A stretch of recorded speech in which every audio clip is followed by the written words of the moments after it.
దేవునికి స్తోత్రం. హల్లెలూయా. ఒక సంవత్సరం ప్రణాళికతో అనుదిన బైబిల్ పఠనం. ఈరోజు 30 జూన్ 2025. ఈ సంవత్సరంలో ఇది 181వ రోజు. ఈ రోజు కొరకు ఏర్పాటు చేయబడిన బైబిల్ వాక్య భాగాలు: పాత నిబంధన యోబు పుస్తకము 19-20 అధ్యాయాలు, మరియు కొత్త నిబంధన అపోస్తలుల కార్యములు 9వ అధ్యాయము 23వ వచనం నుండి 43వ వచనం వరకు. మొదటిగా యోబు 19వ అధ్యాయం. అంతటి యోబు ఇలాగను ప్రత్యుత్తరం ఇచ్చాను: ఎన్నాళ్ళు మీరు నన్ను బాధింతురు? ఎన్నాళ్ళు మాటల చేత నన్ను నలుగగొట్టుదురు? 10 మార్లు మీరు నన్ను నిందించితిరి, సిగ్గులేక మీరు నన్ను బాధించెదరు. నేను తప్పు చేసిన ఎడల నా తప్పు నా మీదకే వచ్చును గదా. మిమ్మును మీరు నా మీద హెచ్చించుకుందురా? నా నేరం నా మీద మీరు మోపుదురా? అలాగైతే దేవుడు నాకు అన్యాయం చేసిననియు తన వలలో నన్ను చిక్కించుకుననియు మీరు తెలుసుకునుడి. నా మీద బలాత్కారం జరుగుచున్నదని నేను మొరపెట్టుచున్నాను, కానీ నా మొర అంగీకరింపబడదు. సహాయం నిమిత్తం నేను మొరలిడుచున్నాను, కానీ న్యాయం దొరకదు.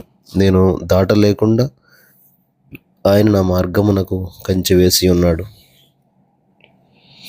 నా త్రోవలను చీకటి చేసి ఉన్నాడు. ఆయన నా ఘనతను కొట్టివేసి ఉన్నాడు, తల మీద నుండి నా కిరీటమును తీసివేసి ఉన్నాడు. నలుదిశలు ఆయన నన్ను విరుగగొట్టగా నేను నాశనం అయిపోతాను. ఒకడు చెట్టును పెళ్లగించినట్లు ఆయన నా నిరీక్షణాధారమును పెళ్లగించను. ఆయన నా మీద తన కోపమును రగులబెట్టెను, నన్ను తన శత్రువులలో ఒకనిగా ఎంచాను. ఆయన సైనికులు ఏకముగా కూడి వచ్చిరి, వారు నా మీద ముట్టడి దిబ్బలు వేసిరి, నా గుడారం చుట్టూ దిగిరి.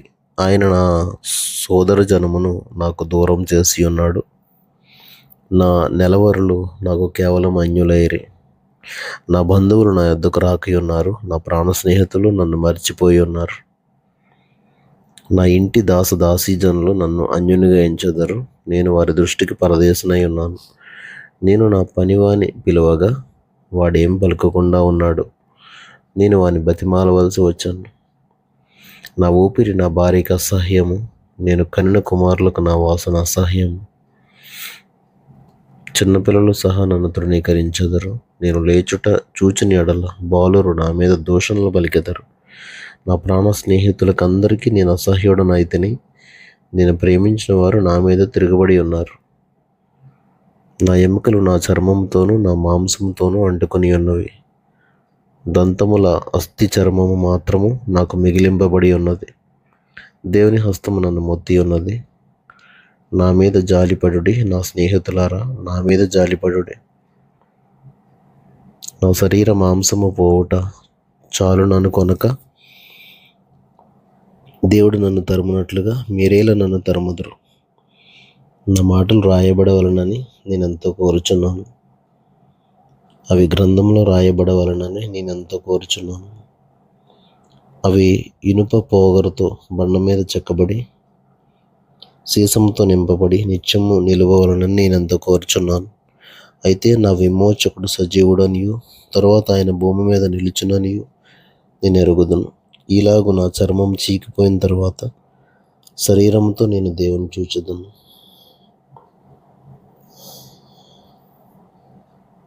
నా మట్టుకు నేనే చూచెదను, మరి ఎవరునూ కాదు. నేనే కన్నులారా ఆయనను చూచెదను. నాలో నా అంతరింద్రియములు కృషించి ఉన్నవి. జరిగిన దాని కారణము నాలోనే ఉన్నదనుకుని మేము వారిని ఎట్లు తరిమెదమా అని తలంచిన ఎడల మీరు ఖడ్గమునకు భయపడుడి. తీర్పు కలుగునని మీరు తెలుసుకున్నట్లు ఉగ్రతకు తగిన దోషములకు శిక్ష నియమింపబడను. యోబు 20వ అధ్యాయం. అప్పుడు నయమాతీయుడైన జోఫరు ఇలాగను ప్రత్యుత్తరం ఇచ్చాను: అలాగును నీవు చెప్పినందుకు నా యందలి ఆతురత తగిన ప్రత్యుత్తరం సిద్ధపరిచి ఉన్నది. నాకు అవమానము కలుగజేయు నిందను నేను విన్నందుకు నా మనోవివేకము తగిన ప్రత్యుత్తరం సిద్ధపరిచి ఉన్నది.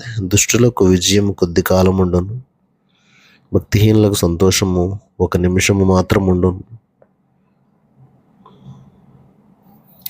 ఆది నుండి నరులు భూమి మీద నుంచబడిన కాలం మొదలుకొని ఇలాగూ జరుగుచున్నదని నీకు తెలియదా?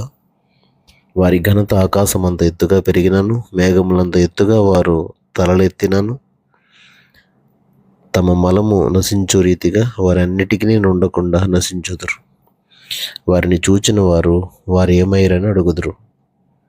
కళ ఎగసిపోవునట్లు వారు గతించి కనబడకపోవుదురు. రాత్రి స్వప్నము దాటిపోవునట్లు వారు తరిమివేయబడుదురు.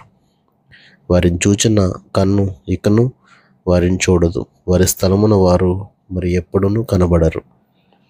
వారి సంతతి వారు దరిద్రుల దయను వెతికెదరు. వారి చేతులు వారి ఆస్తిని తిరిగి అప్పగించును.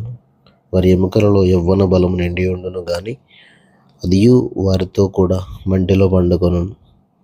చెడుతనము వారి నోటికి తీయగా ఉండెను. వారు నాలుక క్రింద దాన్ని దాచిపెట్టిరి.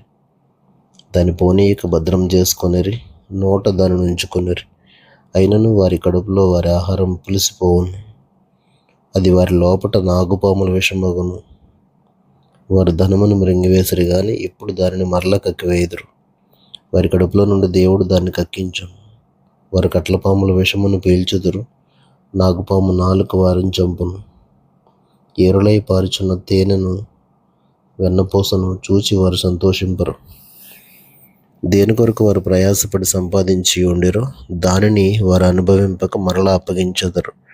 వారు సంపాదించిన ఆస్తి కొలది వారికి సంతోషం ఉండదు. వారు బీదలను ముంచి విడిచిపెట్టిన వారు బలాత్కారం చేత ఒక ఇంటిని ఆక్రమించుకొనినను దానిని కట్టి పూర్తి చేయరు. వారు ఎడతెగక ఆశించిన వారు తమ ఇష్ట వస్తువులలో ఒక దాని చేతనైనను తమను తాము రక్షించుకొనజాలరు. వారు మృంగివేయనది ఒకటియూ లేదు గనుక వారి క్షేమస్థితి నిలువదు. వారికి సంపాద్యము పూర్ణంగా కలిగిన సమయమున వారు ఇబ్బంది పడుదురు. దురవస్థలో నుండి వారందరి చెయ్యి వారి మీదకి వచ్చును. వారి కడుపు నింపుకొననై ఉండగా దేవుడు వారి మీద తన కోపాగ్ని కురిపించును. వారు తినుచుండగా దాన్ని కురిపించును. ఇనుప ఆయుధం తప్పించుకున్నట్టుకై వారు పారిపోయిరి. ఇత్తడి వీళ్ళు వారి దేహముల గుండా బాణములను పోవిడుచును. అది దేహమును చీల్చి వారి శరీరంలో నుండి వచ్చును. అది బయట తీయగా వారి శరీరంలో నుండి పైచెప్పు తిత్తి వచ్చును. మరణ భయము వారి మీదకి వచ్చును. వారి ధననిధులు అంధకార పూర్ణములగును. ఓదనక్కర్లేని అగ్ని వారిని మిరింగివేయను. వారి గుడారములో మిగిలిన దానిని అది కాల్చివేయను. ఆకాశము వారి దోషమును బయలుపరచును. భూమి వారి మీదకి లేచును. వారి ఇంటికి వచ్చిన ఆర్జన కనబడకపోవును. దేవుని కోపదినమున వారి ఆస్తి నాశనమగును. ఇది దేవుని వలన దుష్టులైన నరులకు ప్రాప్తించు భాగము. దేవుని వలన వారికి నియమింపబడిన స్వాస్థ్యము ఇదే.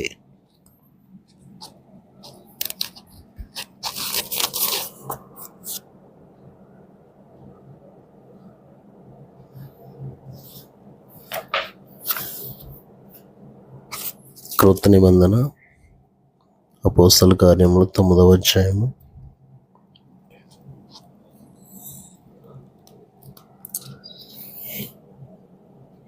23వ వచనం నుంచి 43వ వచనం వరకు. అనేక దినములు గతించిన పిమ్మట యూదులు అతనిని చంపనాలోచింపగా వారి ఆలోచన సౌలునకు తెలియవచ్చును. వారు అతని చంపవలని రాత్రింబగళ్ళు ద్వారముల యొద్ద కాచుకొని చుండిరి. గనుక అతని శిష్యులు రాత్రివేళ అతన్ని తీసుకుని పోయి గంపలో ఉంచి గోడగుండా అతనిని క్రిందికి దింపిరి. అతడు యెరూషలేములోనికి వచ్చి శిష్యులతో కలుసుకొనుటకు యత్నం చేశాను గాని అతడు శిష్యుడని నమ్మక అందరూ అతనికి భయపడిరి. అయితే బర్నబా అతనిని దగ్గర తీసి అపోస్తలుల యొద్దకు తోడుకుని వచ్చి అతడు త్రోవలో ప్రభువును చూచిననియు ప్రభువు అతనితో మాట్లాడిననియు అతడు దమస్కులో యేసు నామమును బట్టి ధైర్యంగా బోధించననియు వారికి వివరంగా తెలియపరచాను. అతడు యెరూషలేములో వారితో కూడా వచ్చుచు పోవచ్చు ప్రభువు నామమును బట్టి ధైర్యంగా బోధించుచు గ్రీకు భాషను మాట్లాడు యూదులతో మాట్లాడుచు తర్కించుచు నుండెను. వారు అతనిని చంప ప్రయత్నం చేసిరి గాని సహోదరులు దీనిని తెలుసుకుని అతనిని కైసరియకు తోడుకుని వచ్చి తార్సునకు పంపిరి. కావున యూదయ, గలిలయ, సమరయ దేశములందంతటా సంఘము క్షేమాభివృద్ధి నొందుచు సమాధానం కలిగి ఉండెను. మరియు ప్రభువునందు భయమును పరిశుద్ధాత్మ ఆదరణయు కలిగి నడుచుకొనుచు విస్తరించుచుండెను.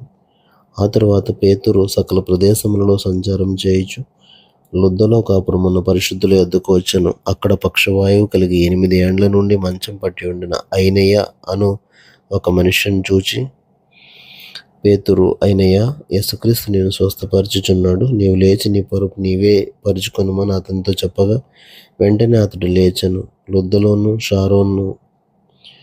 షారోన్లోను కాపురమున్న వారందరూ అతన్ని చూచి ప్రభువు తట్టు తిరిగిరి. మరియు యొప్పేలో తబితా అని ఒక శిష్యురాలు ఉండెను. ఆమెకు భాషాంతరమున దొర్కా అని పేరు. ఆమె సత్క్రియలను ధర్మకార్యములను బహుగా చేసి ఉండెను. ఆ దినముల యందు ఆమె కాయిలా పడి చనిపోగా వారి శవమును కడిగి మేడగదిలో పరుండబెట్టిరి. లుద్ద యొప్పేకు దగ్గరగా ఉండుట చేత పేతురు అక్కడ ఉన్నాడని శిష్యులు విని అతడు తడవు చేయక తమ యొద్దకు రావాలని వేడుకొనుటకు 2 మనుషులను అతని యొద్దకు పంపిరి. పేతురు లేచి వారితో కూడా వెళ్ళి అక్కడ చేరినప్పుడు వారు మేడగదిలోనికి అతనిని తీసుకుని వచ్చారు. విధవరాండ్రందరూ వచ్చి ఏడ్చుచు దొర్కా తమతో కూడా ఉన్నప్పుడు కుట్టిన అంగీలను వస్త్రములను చూపుచు అతని ఎదుట నిలిచిరి. పేతురు అందరినీ వెలుపలికి పంపి మోకాల్లోని ప్రార్థన చేసి శవము వైపు తిరిగి, తబితా లెమ్మనగా ఆమె కన్నులు తెరిచి పేతురుని చూచి లేచి కూర్చుండెను. అతడు ఆమెకు చెయ్యిచ్చి లేవనెత్తి పరిశుద్ధులను విధవరాండ్రను పిలిచి ఆమెను సజీవురాలునుగా వారికి అప్పగించాను. ఇది యొప్పే అంతటా తెలిసినప్పుడు అనేకులు ప్రభువునందు విశ్వాసం ఉంచిరి. పేతురు యొప్పేలో సీమోను అను ఒక చర్మకారుని యొద్ద బహుదినములు నివసించాను. దేవుడు తన పరిశుద్ధ వాక్యమును మన వినికిడిలో దీవించునుగాక. ఆమేన్.